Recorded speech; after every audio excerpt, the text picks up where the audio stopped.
तो कैसे हैं आप लोग। उम्मीद है आप खैर खैरियत से होंगे। न्यूटन लॉज बेसिकली न्यूटन ने दिए, जिसे फादर ऑफ फिज़िक्स भी कहते हैं।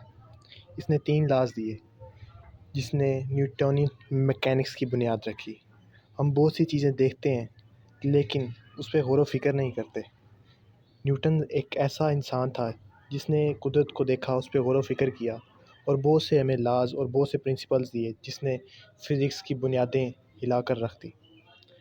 अब इसके न्यूटन लॉज के बारे में पढ़ते हैं। न्यूटन का पहला लॉ, जिसे न्यूटन फर्स्ट लॉ कहते हैं, इसे लॉ ऑफ इनर्शिया भी कहते हैं।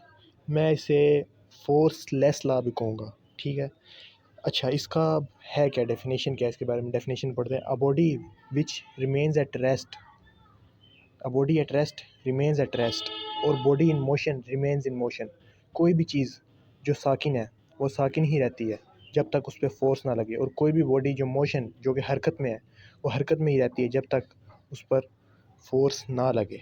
बेसिकली यहाँ पर कॉन्सेप्ट यूज़ है फोर्स का। अगर फोर्स नहीं है तो रेस्ट वाली चीज़ रेस्ट पे रहेगी और मोशन वाली चीज़ मोशन में रहेगी, चाहे वो जो चीज़ मर्ज़ी हो। अब इसकी एग्जांपल देख लें, एक चेयर पड़ी है, वो तब तक पड़ी रहेगी जब तक आप उस पर फोर्स नहीं लगाएंगे, उसको हिलाएंगे नहीं, ठीक है। अब इसी तरह कोई चीज़ मोशन में है, मोशन में आप कर लें, एक बार आप आसमान की तरफ फेंकते हैं ऊपर, वो वापस नीचे आती है, वो तब तक वापस नीचे आके टकराती है जब ज़मीन से फोर्स ज़मीन की लगती है उसे रोकने के लिए, और वो इसे वहाँ पर रोक देती है। इसे लॉ ऑफ इनर्शिया क्यों कहते हैं। Law of inertia, inertia basically क्या है इसके बारे में पढ़ लेते हैं। इनर्शिया थोड़ा सा इसका कॉन्सेप्ट यूज़ हो रहा है ना। इनर्शिया बेसिकली किस चीज़ की एबिलिटी है टू रेजिस्ट इस एबिलिटी टू चेंज। अब आप किसी दीवार पे फोर्स लगा रहे हैं तो वो दीवार की एबिलिटी है जो उसको करती है कि चेंज ना करे, मतलब वहाँ से हम हटे नहीं। अगर हम चेयर को मूव करा रहे हैं तो जो एबिलिटी है जो उस मूव को रोके, जो उस चेंज को रोके, उसे हम इनर्शिया कहते हैं। इसलिए इसको लॉ ऑफ इनर्शिया भी कहते हैं। सेकंड आ जाते हैं न्यूटन सेकंड लॉ। ये हमारे पास सेकंड लॉ और थर्ड लॉ, ये इसमें ना फोर्स यूज़ होती है तो इसको फोर्स लॉ, फोर्सेस लॉ भी कह सकते हैं। मैं कह सकता हूँ, आप ना कहें। नो, मैं ये कॉन्सेप्ट यूज़ करता हूँ, force law. Okay, second law में बेसिकली होता ही है कि जब आप किसी चीज़ पे फोर्स लगाते हैं, when we applied a force on something, acceleration is produce in a direction where force is applied. ये तो इसकी डेफिनेशन होगी। इसका मतलब क्या है, आप किसी चीज़ पे फोर्स लगाते हैं, जैसे मैंने कहा था चेयर पे फोर्स लगाएं, चेयर पे आपने फोर्स लगाई है, ठीक है।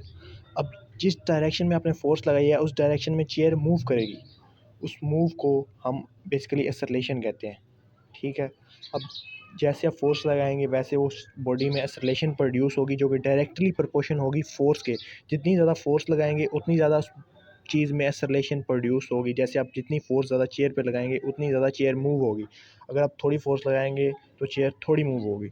इसलिए इसको हम फोर्स को डायरेक्टली प्रोपोर्शन कर देते हैं ए के, और हमारे पास F is equal to M A. ये सेकंड लॉ है न्यूटन का। थर्ड लॉ बेसिकली हमारे पास आ जाता है, जब आप किसी चीज़ पे फोर्स लगाते हैं, ठीक है, वो वैसी ही फोर्स आप पर भी लगाती है।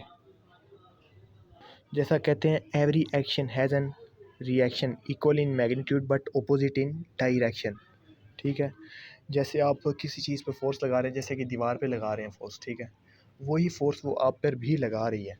आप बाल को फेंकते हैं, ठीक है, उतनी ही फोर्स आप पर भी लगता है। जैसे कि आप, मैं एक सबसे बड़ी एग्जांपल ये है कि जब जैसे आप गन चलाते हैं ना, तो गन की फोर्स आप पर भी लगती है। आपका जो हाथ है ना, हाथ वो पीछे जाता है।